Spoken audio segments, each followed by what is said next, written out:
আসসালামু আলাইকুম, সবাইকে আমন্ত্রণ জানাচ্ছি এবি নিউজ প্রাইম সংবাদে। আপনাদের সঙ্গে আছি আমি তাবাসসুমানিকা। শুরুতেই জানিয়ে দিব সংবাদ শিরোনাম। নাগরিক সংস্কারে এনসিপির পদযাত্রা, বৈষম্যহীন বাংলাদেশের স্বপ্ন। এক নেক ফেরত দিল শহীদদের স্মৃতি, শহীদ পরিবারের আবাসন প্রকল্প বাতিল। ঐক্যবদ্ধ থাকলে বাঙালি জাতি সবকিছু অর্জন করতে পারে, বলেন মির্জা ফখরুল। বাংলাদেশে ব্যাপকভাবে বাড়ছে ভারতীয় শিক্ষার্থীর সংখ্যা, 44% বৃদ্ধির রেকর্ড। উত্তর কোরিয়ার সঙ্গে রাশিয়ার নতুন যোগাযোগ ব্যবস্থা, দশকের প্রথম যাত্রীবাহী ফ্লাইট ঘোষণা। স্পেনের উত্থান ও ইংল্যান্ডের প্রতিরোধ, নারী ইউরোপ ফুটবলের নতুন ইতিহাস। দর্শক, এতক্ষণ শুনছিলেন শিরোনাম, এখন বিস্তারিত।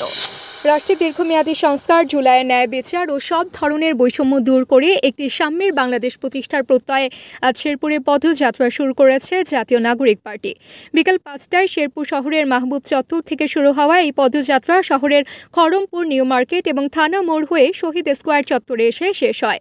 পরে সেখানে এক সমাবেশ অনুষ্ঠিত হয়, যেখানে নেতাকর্মীরা একত্রিত হয়ে ভবিষ্যৎ দিশার আলোকে স্বপ্ন দেখেন। এই পদযাত্রার বিপ্লবী জনতাকে করতালির মাধ্যমে আমরা তাদেরকে নেতৃবৃন্দের মধ্যে নেতৃত্ব দেন এনসিপির আহ্বায়ক নাহিদ ইসলাম, মুখ্য সমন্বয়ক নাসির উদ্দিন পাটোয়ারি ও জ্যেষ্ঠ যুগ্ম সদস্য সচিব তাসনিম চারা। তাদের সঙ্গে উপস্থিত ছিলেন শেরপুর জেলা এনসিপির আহ্বায়ক এবং বিভিন্ন পর্যায়ের নেতাকর্মীরা। সমাবেশে বক্তারা বলেন, এই পদযাত্রা শুধু আন্দোলনের প্রকাশ নয়, এটি দেশের উন্নয়ন ও মুক্তির এক নতুন অঙ্গীকার। তারা আরও বলেন, সব ধরনের বৈষম্য দূর করে সত্যিকার অর্থে একটি সমতা ও ন্যায়ের বাংলাদেশ গড়ার জন্য এই পদযাত্রা গুরুত্বপূর্ণ। দেশ গড়তে জুলাই পদযাত্রা আপনারা হাজারো জনতা এসে আজকে সফল করেছেন। কোটা সংস্কার আন্দোলন থেকে গণ অভ্যুত্থান, যার মাধ্যমে স্বৈরাচারী শেখ হাসিনা দেশ থেকে দিল্লিতে পালিয়েছিল। যারা এখনো প্রশাসনে, পুলিশে আওয়ামী লীগের দোসর হিসেবে কাজ করছে, আওয়ামী লীগের সন্ত্রাসীদের, আওয়ামী লীগের এমপিদেরকে প্রশ্রয় দিচ্ছে, তাদের বিরুদ্ধে দুর্বার আন্দোলন গড়ে তুলতে হবে। এক ব্যক্তি কেন্দ্রিক রাষ্ট্র রাখা যাবে না। একটা রাষ্ট্রে শুধু প্রধানমন্ত্রীর কাছেই ক্ষমতা, সেই রাষ্ট্র আমরা পরিবর্তন চাই। এজন্য আমরা বলেছি উচ্চকক্ষ লাগবে এবং এই উচ্চকক্ষ অবশ্যই পিআর পদ্ধতিতেই হতে হবে। রাজনৈতিক ঐক্য না হওয়ার অজুহাতে এখনও প্রবাসী ভোটার নিবন্ধন শুরু করা হয়নি বলে অভিযোগ তুলেছেন জাতীয় নাগরিক পার্টির এনসিপি ডায়াসপোরা অ্যালায়েন্সের কোঅর্ডিনেটর তারিক আদনান মুন। রোববার এনসিপির অস্থায়ী কার্যালয়ে প্রবাসী ভোটাধিকার বিষয়ে এক সংবাদ সম্মেলনে তিনি লিখিত বক্তব্যে এই অভিযোগ তোলেন।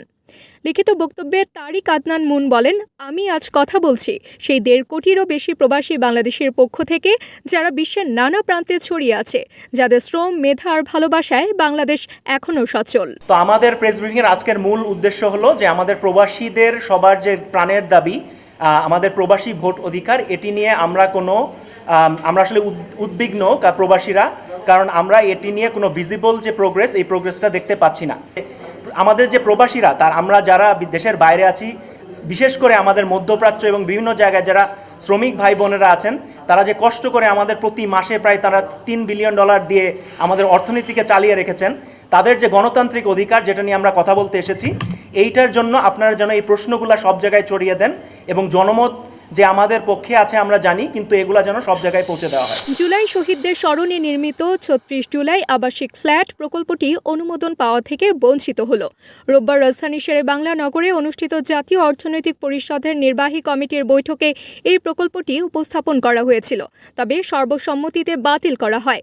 এই ঐতিহাসিক সভায় সভাপতিত্ব করেন প্রধান উপদেষ্টা ডক্টর মোহাম্মদ ইউনুস। বৈঠক শেষে পরিকল্পনা উপদেষ্টা ডক্টর ওয়াহিদ উদ্দিন মাহমুদ সংবাদ সম্মেলনে এই সিদ্ধান্তের কথা জানান। এক নেকের সভায় মোট 12টি প্রকল্প অনুমোদন পেয়েছে, যার মধ্যে ব্যয় ধরা হয়েছে 8,149 কোটি টাকা। এর মধ্যে সরকারি তহবিল থেকে 8,058 কোটি, বৈদেশিক ঋণ 143 কোটি এবং সংস্থার নিজস্ব তহবিল থেকে 52 কোটি 72 লাখ টাকা ব্যয় হবে। তবে শহীদ পরিবারের আবাসন প্রকল্পটি বাদ পড়ার বিষয়ে ওয়াহিদ উদ্দিন মাহমুদ বলেন, আমরা মনে করি এই প্রকল্পটির যথাযথ মূল্যায়ন হওয়া উচিত। জুলাই শহীদদের জন্য সব প্রকল্প এক জায়গায় এনে সমন্বয় করা দরকার। এটি একটি ভালো উদ্যোগ, তবে আরও পরিকল্পিতভাবে এগোতে চাই আমরা। বৈষম্য বিরোধী ছাত্র আন্দোলনের শহীদ পরিবারের, এটা গৃহায়ন ও গণপূর্ত মন্ত্রণালয় থেকে এসেছিল, একটি আবাসিক ফ্ল্যাটের পরিকল্পনার একটা প্রস্তাব এসেছিল। এটা একটা ভালো উদ্যোগ বলে আমরা মনে করেছিলাম, কিন্তু এটা এখন গ্রহণ করিনি। তার কারণ আমরা এটার কাগজপত্রগুলো দেখে আমাদের মনে হয়েছে এটার যথাযথভাবে এটার খরচের মূল্যায়ন হওয়া উচিত টেন্ডারে যাওয়ার আগে। এছাড়াও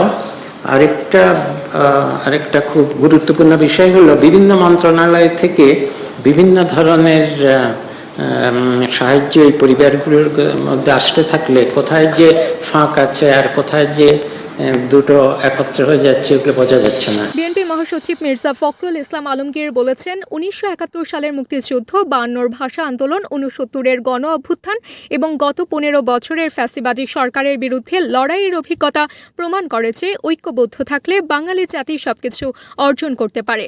রোববার মহাখালীর ব্র্যাক সেন্টারে পদ্মা ব্যারেজ এবং দ্বিতীয় পদ্মা সেতু বাস্তবায়ন প্রয়োজনীয়তা শীর্ষক এক সেমিনারে তিনি এ কথা বলেন। মির্জা ফখরুল বলেন, আমরা যদি ঐক্যবদ্ধ থাকি আমরা পারি এবং আমার বিশ্বাস যে আমরা পারব। নাগরিকদের ঐক্যবদ্ধ হয়ে তাদের দাবি নিয়ে সামনে দাঁড়াতে হবে। বিএনপি মহাসচিব বলেন, আমরা দেশের মানুষের পালস বুঝি। তারা উন্নতি চায়, একটি সত্যিকার গণতান্ত্রিক ব্যবস্থা চায়, আর এই গণতান্ত্রিক ব্যবস্থার মধ্য দিয়ে সব সমস্যার সমাধান খুঁজে পাওয়া যাবে। অভূতপূর্ব একটি ছাত্র গণ অভ্যুত্থানের মধ্য দিয়ে আমাদের একটা জাতীয় ঐক্য তৈরি হয়েছিল।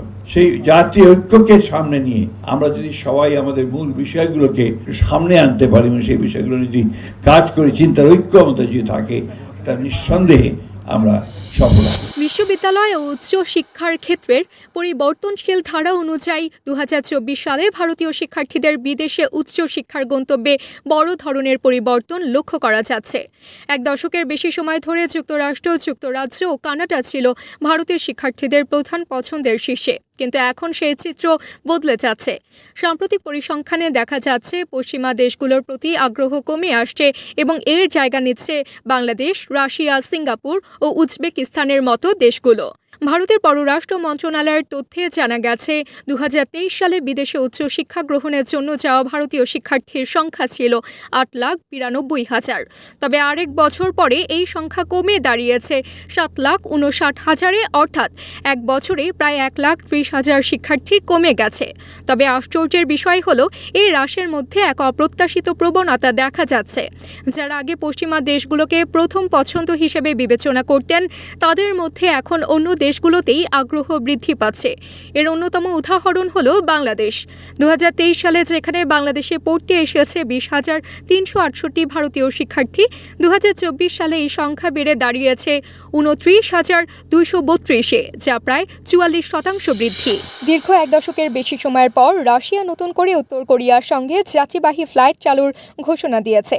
এই দুই দেশের মধ্যে সম্পর্ক জোরদার করার এক গুরুত্বপূর্ণ পদক্ষেপ হিসেবে দেখা হচ্ছে।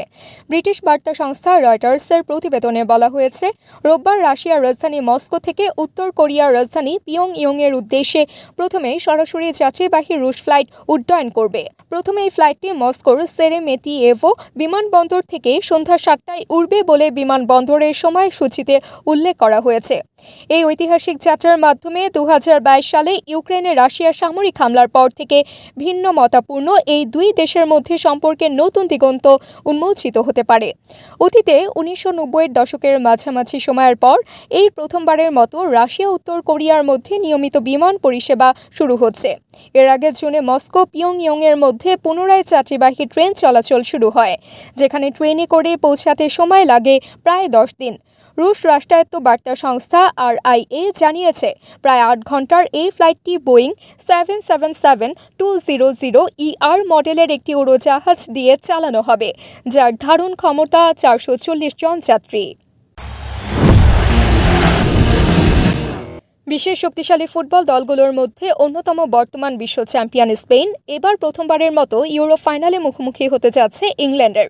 সুইজারল্যান্ডের সেন্ট জ্যাকব পার্কে রোববার রাতে বাংলাদেশ সময় রাত 10টায় পর্দা উঠবে এই মহাযুদ্ধের, যেখানে দুই দলের মধ্যে নতুন এক ইতিহাস রচনা হবে বলে প্রত্যাশা। প্রতিপক্ষ এই দুই দলের মধ্যে চলতি বছরের ইউরো এবং ন্যাশনস লিগে বেশ কয়েকবার মুখোমুখি হয়েছে। ফেব্রুয়ারির ওয়েম্বলির ম্যাচে ইংল্যান্ড 1-0 গোলে জিতেছিল, যেখানে জেস পার্কে ফ্রাঙ্কের একমাত্র গোলে তাদের জয়। অন্যদিকে জুনে বার্সেলোনায় অ্যালিসিয়া রুসোর গোলে পিছিয়ে থেকে স্পেন 2-1 ব্যবধানে জেতেন, যেখানে ক্লদিয়া পিনা 2 গোল করে দলকে ফাইনালে তুলেছিলেন। এ জয়ের পর বিশ্ব চ্যাম্পিয়ন স্পেন এখন ট্র্যাভেল জয়ের পথে এগোচ্ছে, যেখানে তারা ইউরো জয় করে ইতিহাসে নিজের নাম লিখতে চাইছে যদি ইংল্যান্ডকে হারাতে সক্ষম হয়। দর্শক, এবার জানাবো ক্রিকেটের খবর। টি-20 ক্রিকেটে আধিপত্য বিস্তার করতে হলে লাগাম ছাড়া ব্যাটিংই হতে পারে বড় অস্ত্র। সে লক্ষ্যে এবার বড় সিদ্ধান্ত নিয়েছে বাংলাদেশ ক্রিকেট বোর্ড। ছক্কার ঝড় তুলতে বিদেশি পাওয়ার হিটিং বিশেষজ্ঞ জুলিয়ান উডকে আনছে বিসিবি, যিনি আগামী আগস্টে 3 সপ্তাহের জন্য কাজ করবেন জাতীয় দলের ব্যাটারদের সঙ্গে। আগামী 6 আগস্ট শুরু হচ্ছে এশিয়া কাপ প্রস্তুতি ক্যাম্প। সেই ক্যাম্পেই কাজ শুরু করবেন জুলিয়ান উড। তার উপস্থিতিতে টেকনিক্যাল ব্যাটিং নয়, মূল ফোকাস থাকবে কিভাবে বল, বাউন্ডারি ও ছক্কায় পরিণত করা যায়, কিভাবে শক্তি উৎপাদন ও ব্যবহার করা যায়।